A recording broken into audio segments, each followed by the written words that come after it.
Well, good morning, good morning, colleague, and I welcome you on behalf of the partners, UNICEF, UNECA, and Clear Anglophone Africa, this morning for this one-day session on rapid evaluation. As you are all aware, this is part of a broader initiative that aims at supporting countries that have volunteered to present their voluntary national reviews, and at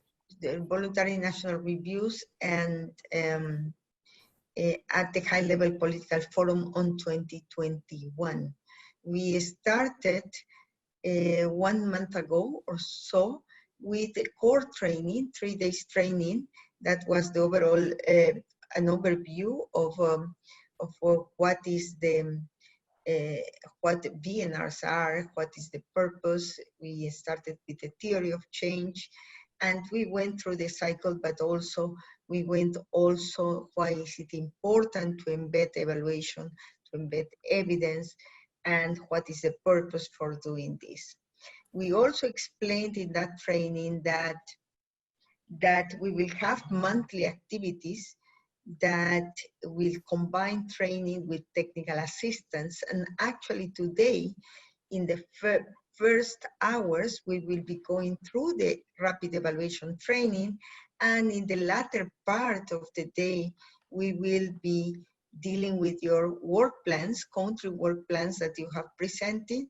And the idea is to troubleshoot some problems that you may have or respond to your questions as well.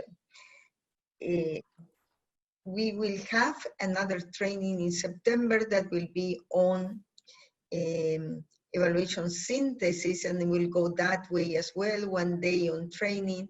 In the latter part, we will be dealing with your action plans. And in between the activities, we are in touch with you or with some of you, and we will increase that interaction in order to see how your VNRs are going and to provide health technical assistance as needed. What we expect with this 1 day training is that you will not only get some knowledge that, yes, some knowledge about what rapid evaluations are and what they entail, but that you will also get a bit of, you will get a love with the rapid evaluations, and therefore you will end up willing to really undertake rapid evaluations in your country and to embed rapid evaluations, the evidence coming from rapid evaluations in your voluntary national reviews. So we are happy to continue with this. We are happy to have you all here this morning, and this session will be only in English. We have a parallel one in French, and we look forward to working with you throughout the day, and we expect a very interactive session, and we welcome you all. And without further ado, I pass the floor to Ian Goldman, our facilitator today, and also the lead person for this initiative on behalf of Clear Anglophone Africa. So thank you very much to all of you. Ian, thanks very, very much. Over to you, please. Thank you. Thanks, Ada. Okay, welcome everybody. Good to be back with you. And we're going to have a different journey today. And you've had a chance to introduce yourself, but I just want to give the 3 Angolans a chance to introduce themselves. So Ercilia, there's Carlos, and there's Elizabeth. So Ercilia, do you want to just introduce yourself? Yes. Hi, everyone. My name is Ercilia Costa. I work for the Ministry of Economy and Planning of Angola. The national voluntary reviews is not something totally new to me. I've been part of the team that worked on the national reviews for the MDGs in the East, and also for the graduation of the country to higher income So I'm looking forward to understand how this kind of evaluations is done rapidly, and obviously be part of this team until the end, because one thing that happens very often in our ministry is that the people that get the trainings and are involved at the beginning sometimes are not the same that are involved at the report itself until the end. So I'm really hoping that this time the people that are getting the trainings are the trainings are the ones that are actually involved until the end of the process. Good morning, colleagues. I am Carlos Javier. I am from Peru, but I am working and living in Angola from 2017. I used to work directly with the National Institute of Statistics and Ministry of Economy and Planning. I am an M&E specialist in UNICEF. Good morning. Good morning. I'm Elizabeth Antonio. I work in the Ministry of Economy and Planning. I worked with Ercilia in the same department. At present, I'm actually in the Department of Economics itself, and expected to learn a lot about the course. That's all. Nothing much to say.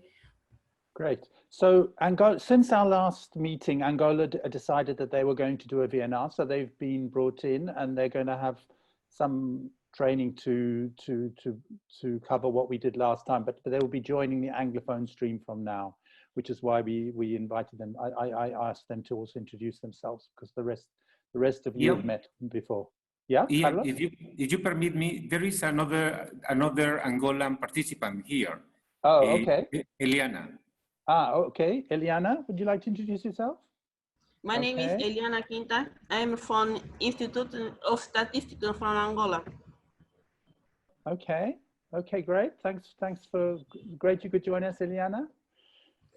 Good. Okay, so now just some guidance. So please, if when you know, we've already heard a couple of people that with you know, we know that there are other family things that are happening around you, but so perhaps if you could mute when you're not speaking, and many of you will turn the videos off during discussions to preserve bandwidth. But please, when we're having discussions, please put your videos on so that we're really communicating with each other as people. And it's also quite nice, just as a tip, to have a profile picture so we see the photo even when your video is off. So, for example, you can see who I am, and it's not just a name, even when I've not got my video on. You should know by now, hopefully all of you, where the mute command is. And if you want to put your profile picture on, you go to participants, and then under your name there you can edit profile picture and add a profile picture. So the objectives of the overall support process. So as Ada said, this is one stage within the journey. So she talked a bit about us trying to go through a journey. You're all obviously having to develop your VNRs. You're doing it within the context of the 2030 agenda and the 2063 agenda. We're hoping through this process that you'll get an understanding of why evidence-based voluntary national reviews are very important, and that it's very important to also include evidence from evaluations. That evaluations allow you to understand why things are working or not, and what you need to do to improve things. Just using statistical data, for example, doesn't allow you to do that. Obviously, from a UNICEF perspective, there's a priority also around child and youth-oriented national policies. And what we hope in this journey is that we will actually have been able to support you to use evaluation evidence and to produce a really high-quality VNR, which is really taking you forward as a country and not just recording historically where you are. So in terms of the session today, we want to try and make sure that you understand the difference between rapid and traditional longer evaluations. And to move to a practical exercise and help you to take this on practically, we're going to work on the purpose and evaluation questions for a rapid evaluation that you might think about doing to contribute to their voluntary national review. And in the last session, you identified some rapid evaluations that you might think about. So hopefully one of those might be relevant for us today. And then secondly, at these sort of monthly sessions, it's a chance also to check in about how the process of taking forward your VNR is going, at how you're thinking about trying to include evaluation evidence within your VNR. You might have, and you hopefully during today, you will also have had some feedback from your peers in this group, as well as from UNICEF and from ourselves. And just again, for the overall process, a reminder that what we're trying to do is to try and make sure that you have support, that there's a blended approach with some direct interaction and online support. The evaluative work is rapid, and it's taking cognizance of the fact that we're in a crisis situation and the opportunities that are for doing evaluations are constrained. And for these sessions, there's going to be essentially around about a 6-hour contact session. We're supported by a VNR guide in English, French, Spanish, and Portuguese. So you all should know about that. And there is a French-English option, unfortunately not a Portuguese option, a French-English option. And for this particular session, a Francophone session is being run in parallel. So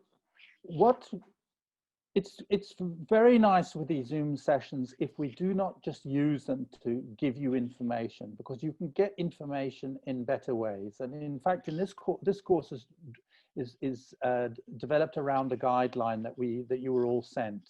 So we really encouraged you to read the guideline so that we don't have to just go over the content, but we can allow you to explore what the content means, to try and apply the content, etc. And we also asked you then to identify a topic for a rapid evaluation that we could try and test out against, and that ideally you should have accessed the Moodle site for the course. And because the Moodle site is where for example, the program for today is on there. The list of participants from the last session is up there. There's background resources around rapid evaluation there. So it's really important that you can access the Moodle site. So if you have any problems with that, please contact Janine and make sure that you can access it, and it allows you to have online access. And we will post the recording of the session also on that site. So what we're going to do today is we've had the welcome and introductions, the flow of the day. We're going to go through an introduction to rapid evaluation. And what I'm basically going to do is go through just to summarize what's in the guideline. It's not replacing you having read the guideline. And if you haven't read the guideline, you'll need to read it afterwards, because we're not going through all the material in the guideline. So we're just going to summarize it and give you a reminder of what's in there. We'll then have a short break. We've started a little bit late, so we might make that just 5 minutes rather than 10. And then we're going to look at some of the critical issues we need to take on board if we're going to implement rapid evaluations. First of all, deciding how we're going to implement it, how we try and speed up the process, and how we try and ensure that it's robust at the same time as speeding it up. We'll have another short break, and then there's going to be a group exercise where you actually work on developing an evaluation purpose and questions for a rapid evaluation that you've thought about. And hopefully that's something that could be a real evaluation that you might want to take forward after this. If you haven't got one that you know, but then you'll just have to develop a possible topic for you to work on. And then this afternoon, we want to do a bit of reflection on how it's going with your VNR process, whether there's some issues that you'd like to raise, to share with everybody that we could discuss how to deal with, that maybe one of the other countries has had some experience of dealing with, or maybe UNICEF or ourselves can give you some suggestions. And then we'll talk about the next steps and how you access support if you want to have further support. over the next month as we go through the next stage of the process. And then almost exactly 4 weeks from now, we will have the next training, which will be about synthesizing existing evaluations. So, and then we're aiming to close at 3:15 today. Does anybody have any questions about the process for today? Sorry, Ian. Yep. Whilst we're on the format, just a quick reminder of that poll for the lunch preference. I don't know when you want that to come in. So I think we last time we did a poll and people preferred a half-an-hour lunch. So we're going to implement a half-an-hour lunch again today, I think. Okay. So that we can finish earlier. Okay. So we'll use that same preference that you did last time. If at the end of today you would like us to use a different and maybe go back to an hour's lunch, then we can check that out later today. So okay, so we'll then start then on the actual real content of today. So in terms of rapid evaluation, so what do we actually mean by rapid? So typically we're talking about 6 to 12 weeks to production of a report. Now for a traditional evaluation, that could take 6 months, it might take 12 months. If it's an impact evaluation, it might even take longer. So how can we reduce it to 6 to 12 weeks, but still produce a good quality report that feels fairly rigorous? How can we reduce the time on processes before the evaluation starts, during the evaluation, and afterwards? And another option that we can have with a shorter evaluation is one of the challenges with trying to do evaluations internally is a traditional evaluation. It's difficult to take somebody out of their job for 6 months or 12 months to do an evaluation, somebody that's within government already. But once you're saying we're going to do an evaluation in 6, 8, 10, 12 weeks, it becomes possible that internal staff can actually do the evaluation. That has another opportunity because quite often M&E staff have not done evaluations themselves, and what they often have done in government is much more around monitoring. So this can be a good way of also giving people a lot of capacity strengthening around evaluation by actually being involved in doing the evaluation themselves. So another issue is then whether instead of just outsourcing the evaluation, you can either do it fully internally if you have all the capacity to do it internally, or what we call a facilitated evaluation, where you, instead of recruiting an evaluator to do the evaluation for you, you recruit an evaluator to work with you on doing the evaluation. So it's a joint process. So that's what we're calling a facilitated evaluation. So the evaluator there is a facilitator of your evaluation. They're not a service provider doing it for you. And I think if you move towards that model, and so for example, Benin has used an example of that model, it allows you to both have the critical skills from an expert evaluator, but also reduce the cost and get a lot of capacity development yourself. So I do think it's a good option to consider. So one of the questions I just want to ask you now at this point is, have you ever done rapid evaluations before? And so, for example, just in the chat, can you just put typically how long it takes for your evaluations to go from inception to approval of report? So the evaluations that you know that your department or whatever has been involved in. Some of you may not have been involved with evaluations, but for those of you that have, how long does it typically take? So I'll give you a minute or two to write that into the chat. Okay, so I'm guessing that for some of the other people here, then you may not have been involved in evaluations before. And so many M&E people, for example, spend all their time on monitoring. Okay, so Anderson, 12 months as well. Okay, so you can see typically for most people, it's taking 4, 5 to 12 months to get from the report, from the start of an evaluation to an approved report. Obviously, often the actual approval can take quite a long time because the report may go back 3 or 4 times for changes before it's approved. So when you think about doing an evaluation, you've got the pre-evaluation stage.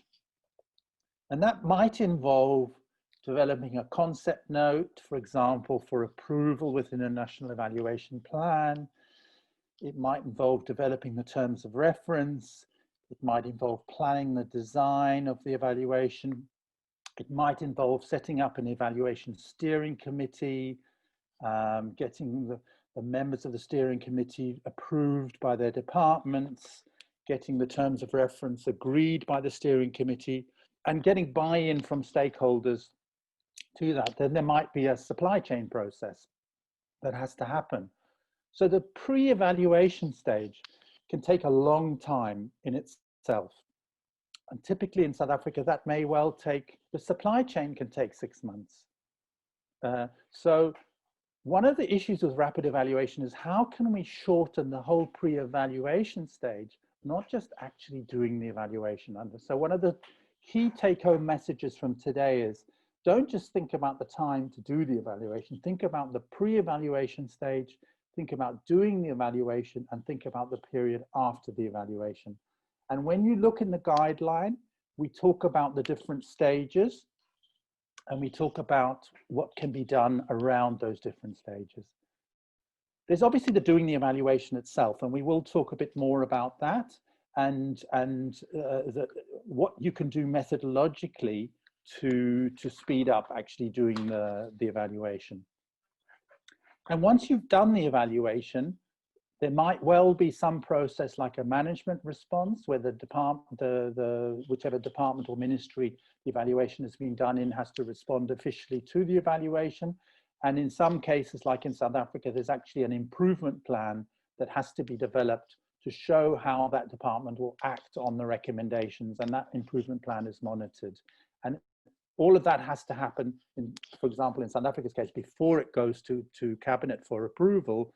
It has to go with an improvement plan. So the pre-evaluation and the post-evaluation periods can take a significant time in themselves. So you need to think about all of those, whereas typically what people think about is just the time in doing the evaluation.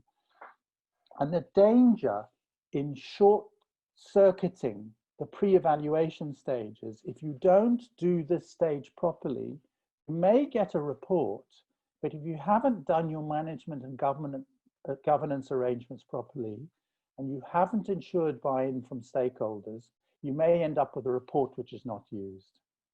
So in the last 3-day session, we talked about evidence use and some of the issues around evidence use. We looked at a video around it. We talked about the model in the book that we've just written about evidence use and about how important ownership is. So if you short circuit ensuring that the key stakeholders own the evaluation report, you run a great risk that your report will not be used. So this is just an example. In the Western Cape, I've worked with the Western Cape here in South Africa I've run training for them in rapid evaluation. They're just completing 3 rapid evaluations they've done. And I asked them how long they thought each of these different stages took. So this is just an example of some of the stages there could be and how long they could take. And you could see once you start adding all these stages up, 1 week here, 2 weeks there, 2 weeks there, suddenly the whole thing starts to take a long time. So this is where we need to think about the whole process and how we can speed up the whole process. This is in the guideline if you want to look at it in more detail. So then what favors doing a traditional, longer, more robust evaluation? So the more correct you have to be, the more rigorous you have to be to ensure that your result cannot be challenged. So for example, where the policy or program is very large and you need a very clear picture of the benefits and how it is working. So for example, I mean, in South Africa, there's the child support grant goes to a huge number of children. and the amounts that government spends on it is very, very large. It's important to be very clear on the benefits if you're spending a huge amount of money on a lot of people. Or where the implications of the policy program is very critical and will affect people's lives and communities at large. In other words, it's a high impact. So you need to be sure, you need to be pretty sure that what you're doing is correct. Or where there's much at stake, or there's a lot of contention and debate about whether the program or policy, so it's clear that the result can't be challenged. It might be something that's very controversial, there's very polarized views, you really want to get rigorous evidence and you don't want it to be subject to challenge, then you might say we need to take longer, we need to make sure that this cannot be challenged. And also where you can anticipate and plan for the decision points by scheduling the evaluation well in time.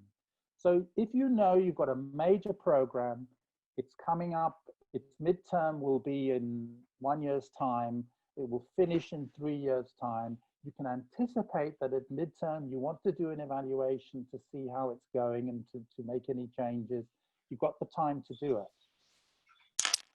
But sometimes you don't have that luxury. So sometimes you need real-time feedback. So now we're moving to the right column. Sometimes you need to get the results in 2 to 3 months. Or in some cases, the primary purpose is formative to feed into ongoing processes. It's not so much that you get the rigorous, correct result, and doing something which is quicker will feed more naturally into the organizational processes that can make a difference. So similarly for organizational learning and problem solving. But another reason that's coming is, and for example, in South Africa, evaluation budgets have been slashed because of COVID. You know, budgets are being redirected elsewhere. So it becomes even more important to think about what are creative alternatives to be able to do evaluations in a different way. And if you're doing something which is much more focused and smaller, it's easier to, you know, you can consider doing it in a rapid evaluation. The bigger the picture you're trying to look at, the more difficult it becomes to do a rapid evaluation. There's a question in the chat, Ian. Yes, I know. About the difference. I was Okay. waiting to see if there are any Okay. more. So Ada, I don't know, to be honest, I don't know formally how somebody would define real-time evaluations, but my instinct is real-time is much more relevant to monitoring than it is to evaluation, because evaluation involves you know, some analytical process that you would need to undertake, but real-time monitoring can be giving you the data that you can be using to do rapid evaluations. I don't know, do you have a different interpretation on that? I think that real-time evaluations are used in humanitarian, and they're actually evaluations. And possibly Laura can shed a bit of light. Laura, are you there? Yes. Hi, everybody. Ad, I saw your question, and to be honest, I'm not sure I know the difference. Real-time evaluations, yes, they're often used in humanitarian contexts, but the definition of real-time, you know, it occurred to me when everyone was describing how many months it takes on their last evaluation, you know, 3, 4, 5, 6, up to 12 months. I've seen evaluations that take 8 or 9 months, and yet we still call them real-time. And there's not nothing real time about an evaluation that takes 8 months. So I'm not sure I really have a very good answer for you. Do you have a view, Ada? Yeah, I have a follow-up question, if I may. What do you compromise when you decide to take a rapid evaluation? Do you compromise the consultation part? Do you compromise the participatory part, the engagement of other stakeholders? What do you compromise mainly? So I think what you have to do is you have to look at all those stages, the before, during, and after, and you have to say, so for example, how can we find a way to speed the supply chain process? So one way, for example, so one of the ways we discussed with the Western Cape is have a panel of people who can act as facilitators of rapid evaluations that are contracted, and they're contracted to do 2 a year, that they're ready to go. Think about when your governance processes for having evaluation steering committees, it's still very important to have a way that the main stakeholders can own the evaluation, can give some guidance to the evaluation, and can formally approve the result. But have a steering committee that perhaps only meets twice. It approves the TORs and it approves the final report. And you have a light way of setting it up, and you have a light way of using it. So that's talking more about the broader process. But then also and one of the things I would never sacrifice with the Western Cape, they started off trying to just move very quickly into doing the evaluation without getting the stakeholders properly involved. And they tripped up because they realized the stakeholders then were resistant. And they had to go back and do the stakeholder ownership stuff to get them on board before they could do the evaluation. So it's a false economy to think you can rush into doing the evaluation and not get the stakeholder engagement sorted properly. In terms of actually doing it, there are ways that you can speed in terms of methods, and we talk about that in the guideline. So there's ways you can speed by, for example, reducing the number of interviews you do, or using more group methods like focus groups rather than individual interviews. You may decide that we have to narrow down the scope, and we'll talk about some of those issues later. So Sam, do you want to just voice your question? Yes, and I was just looking at when we have a big program, a larger program like we say in the guideline, but unfortunately there has been no evaluation undertaken on the program, and now it's about to come to an end, which ideally we're supposed to undertake the traditional evaluation. Would we also consider a rapid evaluation on that? But then the challenge is, like we say, because it's a big program, a huge program, if we take a rapid evaluation, we might lose out some of the information, or maybe not be able to consult all stakeholders. How would we try to ensure that we produce a good report on that? So I think what you'd have to do is take a view. Is there a risk that if there's an error, or that it's maybe even there's not an error, is there a risk that the evaluation will get challenged because it's very contentious, the issues that it's I mean, for example, if you're dealing with land reform in Zimbabwe, I would be very careful about doing something rapid which is likely to be challenged. Yeah, I would want to make sure that all the stakeholders are involved, that that everybody's the methodology is really credible, that can't be challenged. But if you're going to the end of a program, you just want to learn what to do quickly about, you need to redesign it, the next stage of the program. You've already made a decision, you want to go ahead, but you want to do a redesign so it's more formative. Definitely you could do a rapid one.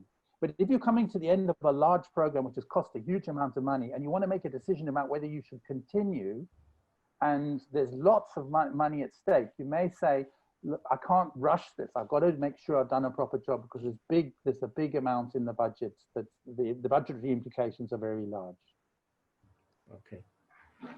Okay, so Lowell, what are the most important elements to focus on? So maybe I think some of this we can come back to a bit later when we've looked at deciding how to implement rapid evaluations. Yeah. So, and then Stephen's point, the rapid evaluation to be used at midterm. Obviously, if you're doing a broad policy framework, like the National Development Plan in Ghana, it's a very complex thing. There are many components. So you would be able to get an overview of how things have been achieved, but to get an in-depth analysis of why things are not working as well as possible of something that's as huge as a National Development Plan would be very difficult. Would be very difficult. I would suggest, for example, if you were doing it in it's of a national development plan, you're going to have to say, you know, there's going to be different components. Maybe some of the components could be done rapidly, but then you've got to put them together to say what's the big picture of what we're doing, what the message is coming out. It's also, if you can do, if for example, let's say you've done a number of program evaluations and you want to synthesize those to do a quick, let's say you've done, there's 30 or, I mean, in Nigeria for their VNR, they found 46 evaluations that were relevant to the topics of the VNR. You can do something that's fairly rapid to summarize from that. But if you're doing it from scratch and there's no evaluations to draw from, much more difficult. So it's quite context related. But maybe we can come back to some of this a bit later then, after we've gone through a bit more of the sort of theory around this. Okay, so what we're going to do is we're going to do a group task. And in a minute, Janine's going to put us into random groups. So we're going to be mixed up, not in our country groups. So I want you to, in your groups, remind yourself of the relevant content of the guide. So look at pages 5 to 7, just for 5 minutes. And then have a discussion amongst yourselves about what else could be done to minimize how long it takes while trying to make sure that there's reasonable quality, and spend at least 15 minutes discussing on that.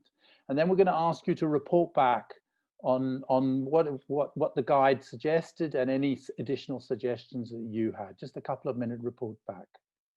So is somebody from group 1 online? Do you want to just give us 2 or 3 of your points that you came up with? We were discussing a lot about this topic, and we agree on the following ideas.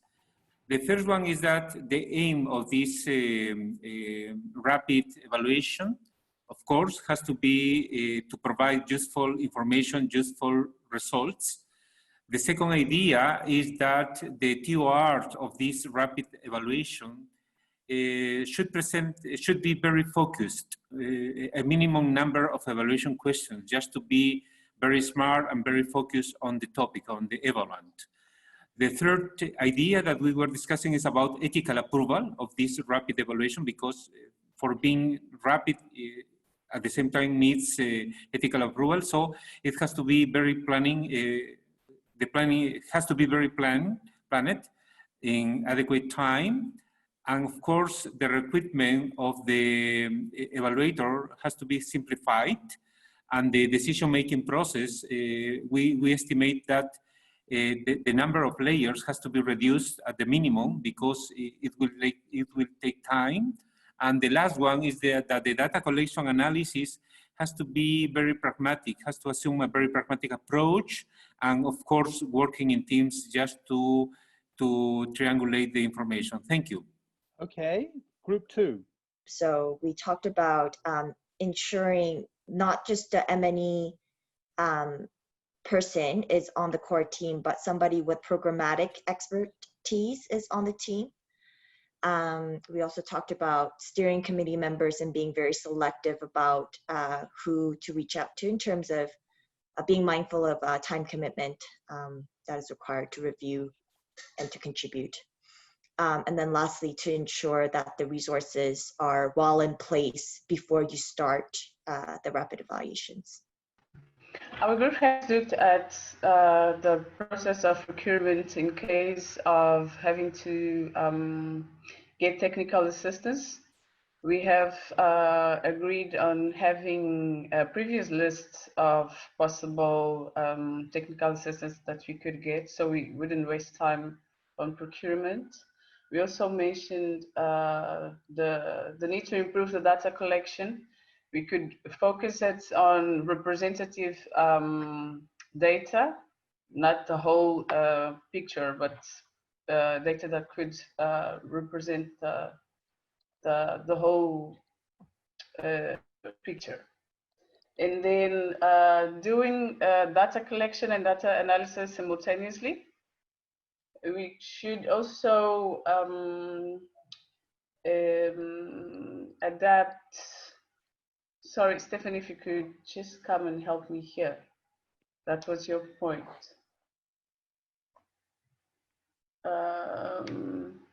Also get focused stakeholders. We also mentioned that our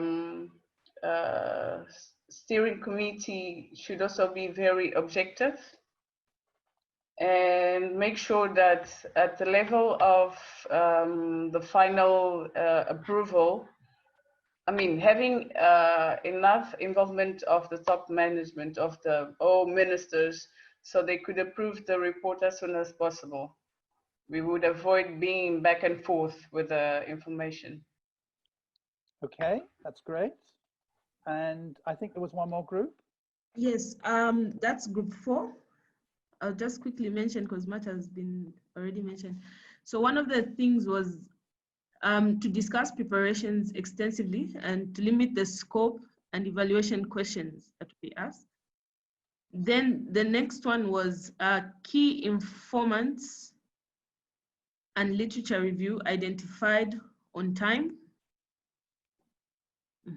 Then the next one was starting the planning process, the TOR being quickly done. This will give an idea of how to move forward and the timeline. So I think the TOR as part has already been mentioned. And then on the part on working in teams so that data collection is done parallel in order to buy time. Yeah, that's also there. Then the use of existing data. Yeah. Yeah. And then the last one is human resource should be extensively experienced. Yeah. Yes. And this is a bit of a challenge. So one of the challenges is where one's trying to use rapid evaluations to also build capacity. There's a trade-off here because to do a rapid evaluation, you need expertise. So you need expertise in the team, and you can't just have people who are learning. And that's where also the facilitated model can be a good one. So you have an experienced evaluator who's facilitating the process, and you have some people with less expertise. But if you're having to teach people how to do interviews, how to do the data collection at the same time as you're trying to do a rapid evaluation, it's difficult. Yeah? But maybe, you know, maybe again, you can say, well, maybe the first time they're learning this. So for example, when we did this with Benin, they said they also need to do training about research methods. But we then said, you can't do that as part of the rapid evaluation training. You need to do that separately. You know what I mean? Okay, that was good. I think you've come up with a lot of good ideas, and you can see how it's at different stages of the process. There's a lot around preparation, so you must do your preparation well. There's a lot of issues around data collection, and in the guideline we go into a number of issues around that. There's the getting the right team with the right degree of expertise, both the evaluation. In fact, I would like to put here not M&E, but evaluation, because often when we say M&E, actually what we mean is monitoring. So it's important that we've actually got evaluation expertise and program expertise. And then, yes, we've got to work on the decision making and the steering committee, but don't if you shortcut it, you run a big risk. So well done on that. I think that was a good summary. Okay. So just by the way, this was some ideas from a previous course. I'll just give you a couple of minutes to just have a look at that and see what they came up with. And the one perhaps I'd like to flag that you didn't perhaps come up with is, you know, for example, in South Africa, we have a system where we have a long report, a full report, which could be 100 pages, but we have a short report format where it's a 25-page main report, a 5-page executive summary, and a 1-page policy summary. And trying to focus when you're doing a rapid evaluation on not having 2 reports in the South Africa's case, but just focusing on a short report. The short report we find is very effective. people read it, whereas long reports, very few people read. So you might also want to think about how you may be having a shorter report.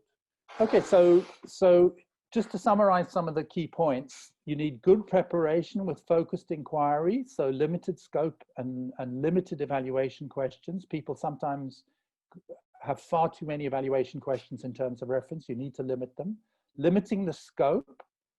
So you might want to limit your geographical scope. You might want to limit your institutional scope. In South Africa's case, for example, where you've got 9 provinces, instead of, you might like to do the evaluation in 5 provinces, but actually you say, no, we're going to have to only do 2 or 3. Focusing the evaluation questions around specific and well-defined evaluation needs. There's something we call an evaluation matrix, where you look at the evaluation questions and the methods you need to answer them, using pragmatic and truncated methods, and the next slide talks to that. Working in teams, so ensuring data collection happens in parallel, and looking at accessible outputs. So you came up with many of those. So in terms of methods, one of the things would be, and for example, with the Western Cape, we had quite a discussion about literature review, and I really recommended to them they shouldn't cut out the literature review because it gives a broader perspective on what they're trying to do. But maybe instead of trying to do a literature review, which might have 30, 40, 50 papers, trying to focus on a few critical international papers which give a broader perspective and give an analytical framework that can be used. And judicious use of key international examples could give inspiration on what good practice is possible. So literature review is a good opportunity to look at international good practice and then use that to develop an analytical framework for your evaluation. Secondly, narrowing the secondary data, reducing the reports that are looked at. You came up with the point depending more on existing data rather than collecting new data. So where is the existing data that you could build on? Where it's new data, reducing the data points, maybe 2 districts, not 5, or reducing the number of sample points per district, reducing the number of interviews, perhaps with more focus on a few key respondents, more group work rather than individual interviews, using focus groups and workshops, maybe using phone interviews rather than face-to-face, and using short surveys, for example, online, but being careful about any bias that this might introduce. So these are some of the ideas of ways you can truncate the methods. Now, I just want to, you need to, so you're trying to speed up. We've looked at the fact you need to speed up the preparation phase. You need to speed up the collection phase and the post-evaluation phase. But you do want to try and make sure that your evaluation is as robust as possible.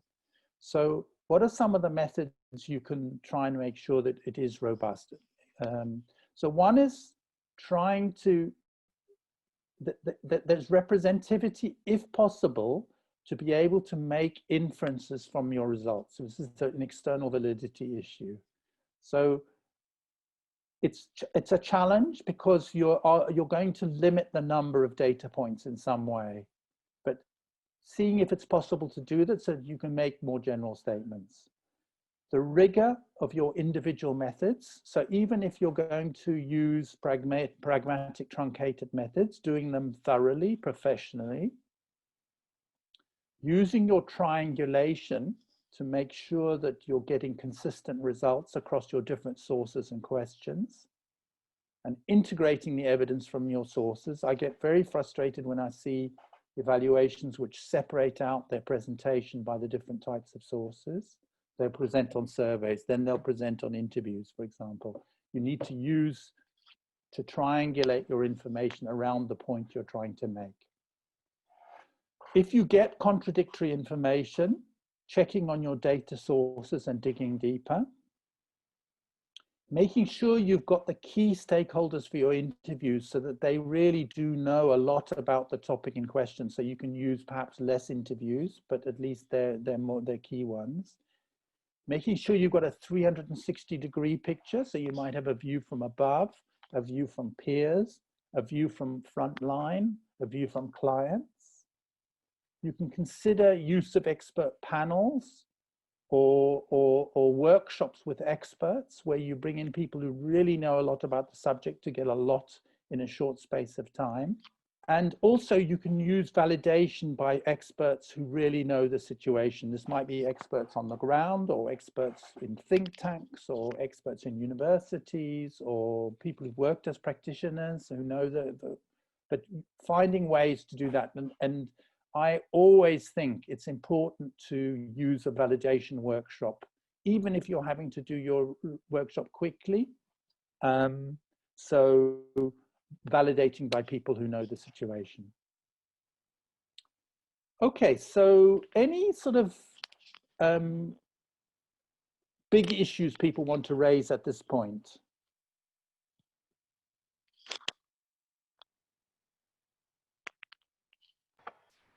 Yes, Ian, I just came to conclusion that all our reviews, at least the ones that I've been involved in, have been rapid. Right. I don't know. I also understood from the guideline that you can actually plan on one and do it in a longer time, in a longer period of time. But we have been doing the rapid ones all along. Is it, I don't know if it's a good thing. I get the feeling that after we do it, I get the feeling that, yes, we did compromise on some key issues, but that's how we always do it. And how long do you normally take for your evaluations? To approval of report? To approval is 3 months. It's usually 90 days. To approval of report. Mm. Okay, so you're doing rapid ones now. So then the question would be, if you were to look at this guideline, for example, are there ways you could try and improve the robustness? Are there ways you could try and improve the quality? And what about the pre-evaluation phase and the post-evaluation phase? Are there some lessons you could learn from trying to improve that side of things? But then maybe we can also learn lessons from you in terms of the experience that you've had. Yeah, so I think, so Benin also typically often takes 3 months. But what I think they found the training very helpful for, because we did a 3-day training with Benin, is that to help them to be more structured about it. And in fact, we have actually a full 3-day training we do on where we help people to plan a rapid evaluation. But in many ways, it's just good practice. You're just more constrained with resources. You're more constrained with time than you would be otherwise. Yes. Yeah. Anybody else have anything they want to raise? I was wondering how. Yes, I am. Go Is ahead, that Stephen? Sunny. Who's that speaking? I heard Ada, and then I heard somebody else. Who was? Sunny was speaking, so Sunny, go ahead. Sunny, go ahead. Sunny, can you unmute yourself? Okay, we have this economic sustainability plan. It is a response to the COVID pandemic. It is a 1-year plan. So the way I see it is there any possibility it can be evaluated fully, or can it only be subject to rapid evaluation given the time frame of the entire plan itself? Thank you. So to me, it wouldn't make sense to do anything else. You don't want to spend a year on doing your plan and then a year on doing your evaluation, do you? It wouldn't make sense at all. So I'd suggest you want to do a rapid evaluation. You may even decide you want to do something more rapid than an evaluation and do some sort of evaluative workshop. And we're going to do training on that later in this series of trainings as a way of, because you don't want to spend, nor do you want to spend 3 months doing an evaluation when you spent a year on the program. Yeah. So you might need a very rapid process to review how it's gone and how you, that's something, Sunny, for example, later, maybe in the support process, we could talk about, you could follow up. Yeah. Okay. We can follow up afterwards and have a discussion, and maybe we can have an interaction with you to think about what would be appropriate. Yeah. Thank you very much, Ian. Ada? No, I was just thinking about the relationship between being innovative and doing rapid evaluations. To me, it's a very important point because some level of innovation has to happen. And for example, in presenting the report, probably the report should be very visual. Some visual should be embedded. The presentations of the findings can take different forms, including a video, for example. So what do you think about those? Yeah, so so as in this last point here, I think it doesn't make sense to be doing a rapid process and then having a very long, cumbersome report. That I think it makes sense to be innovative about the communication as well, and trying to make sure that the reports are short, that you think about maybe policy briefs if that's appropriate. Yes, and you make it accessible. But I think innovation is not just, of course, about the presentation is one aspect, but also, you know, you may want to think about, look, I need to use other methods to access data. Can I use big data? Can I use social media, analysis of social media? Is there some other things that I can use? So I do think in this space, we have to be looking at innovating in many different ways. And I think the big data side gives us an opportunity to do. I mean, it's interesting. One of the quickest and cheapest evaluation that South Africa did as part of its national evaluation system was actually an impact evaluation on 18,000 schools, looking at the impact of grade R, which was the reception year of schooling. And we were able to do that because we had the existing data. It took us 3 months to do this rigorous evaluation covering 18,000 schools. We had the existing data. We had data on learning outcomes of the children, and we had data on registrations of grade R, and we were able to correlate the two data sets. So don't discount existing data. Okay, I'm going to move on to talk about evaluation focus, and we're going to move in a minute to talking about the purpose and the questions of in an evaluation. But when you think about a design process, designing an evaluation, there's first of all looking at the focus of the evaluation, the purpose, the evaluation questions, the users and stakeholders and scope. Next, you think about what's your overall research design, the overall design and methods. Then you would develop the research plan and define your methods in more detail. You define the deliverables. You develop the activities, the schedule and the milestones. You would develop the management arrangements, and you define the team.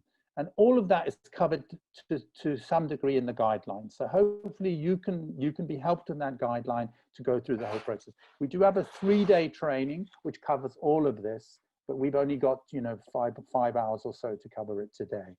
But the guideline covers all of this. So we're focusing now, we're going to focus on a practical exercise on this to get you into the topic. And I just want to give you a little bit of theory, and then we're going to have a break, and then you're going to go into a group exercise where you work on this. So the purpose of a rapid evaluation is similar to that of any evaluation. What is it that we want to understand about the intervention? However, usually the formative side for learning is stronger, and it's also likely to be more specific in its purpose.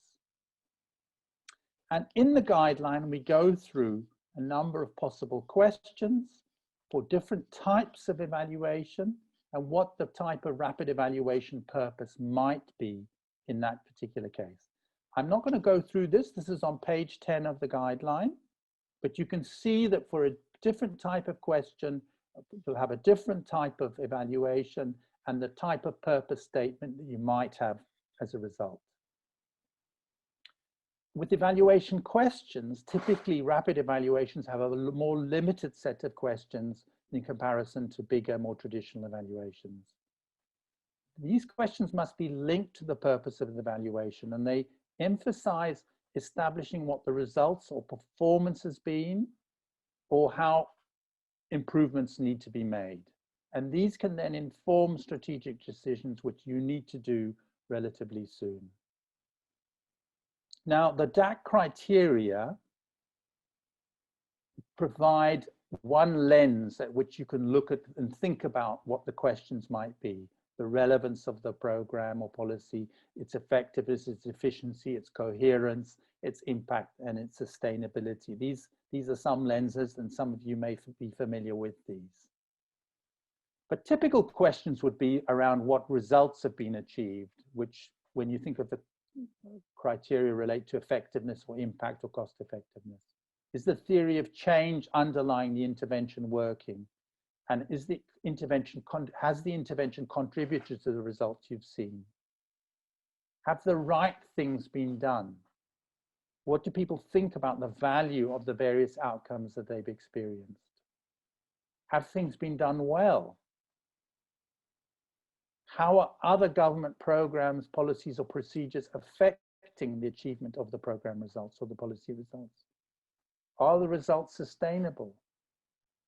What are the gaps, and how could the intervention be strengthened in the future? So just a reminder also that apart from the guideline, there is also in the guide, the UNICEF guide on embedding evaluations, there is a section on rapid evaluation, but obviously it's much shorter than the guideline. So you can also look at that.